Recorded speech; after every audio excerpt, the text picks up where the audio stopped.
Have you recently gone through a breakup and are finding it hard to cope? Heartbreak can be a profound emotional experience. It can feel like a storm ravaging your inner world, leaving you with a sense of loss and emptiness. This emotional turmoil, dear friend, is grief. Yes, you heard it right. Just as we grieve the loss of a loved one, we also grieve the end of a relationship. Grieving after a breakup is not a sign of weakness, but an integral part of the healing process. It allows us to acknowledge the pain, process it, and eventually let it go. But remember, each person's journey through grief is unique. There isn't a one-size-fits-all timeline. Some might navigate through it in a matter of weeks, while for others it might take months or even years. Remember, it's okay to grieve. It's a natural part of the healing process. Acceptance is the first step towards healing. But what are the facts we need to accept after a breakup? Let's dive right in. The foremost fact is the reality of the breakup. It's a bitter pill to swallow, but the relationship is over, and it's important to recognize this. Denying this fact can delay the healing process and lead to more pain down the line. The second fact is your feelings. Whether it's sadness, anger, or even relief, these emotions are valid and natural.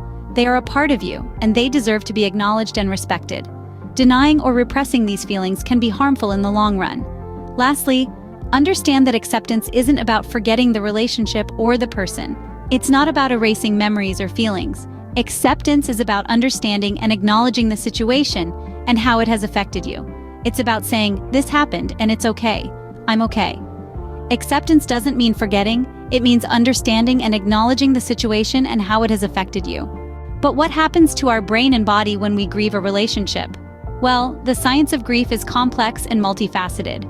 When we experience emotional pain, such as a breakup, our brain processes it similarly to physical pain.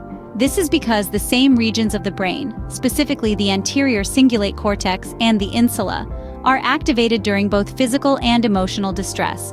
It's as if our brain can't distinguish between a broken heart and a broken bone. Moreover, the stress of a breakup can trigger a cascade of physiological responses. High levels of cortisol, the stress hormone, can cause a myriad of physical symptoms.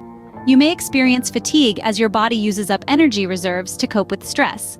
You might lose your appetite, as stress can disrupt the hormones that regulate hunger and fullness.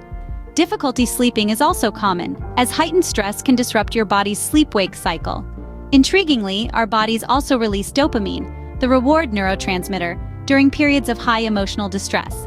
This might explain why we sometimes ruminate or obsess over the lost relationship. It's a paradoxical reaction, almost as if our brains are trying to reward us for feeling bad, further complicating the grieving process. So, when you're grieving a relationship, remember this. It's not just in your head. Your body is reacting too. The exhaustion, the lack of appetite, the sleepless nights, these are all physical manifestations of your emotional pain. Our bodies and minds are interconnected. Grief is not just an emotional experience, but a physical one as well. You might be wondering, how long will this grief last? And the truth is, there's no one-size-fits-all answer. Grief, in all its forms, is a deeply personal experience, and its duration varies greatly among individuals. For some, healing may take a few weeks. For others, it might span several months or even years.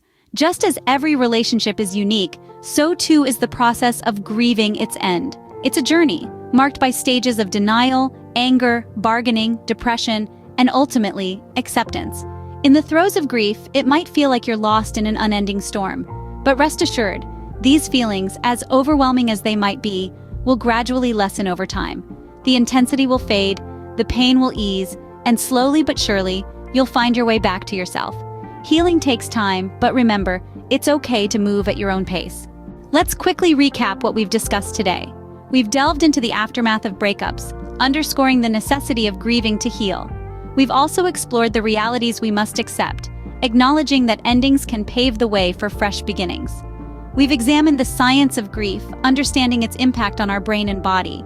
And we've discussed the varying duration of grief, reminding ourselves that healing is a journey, not a race. Breakups are tough, but remember, it's okay to grieve, it's okay to heal, and most importantly, it's okay to move forward at your own pace. You're stronger than you think. Please follow this channel to help it grow. Thank you.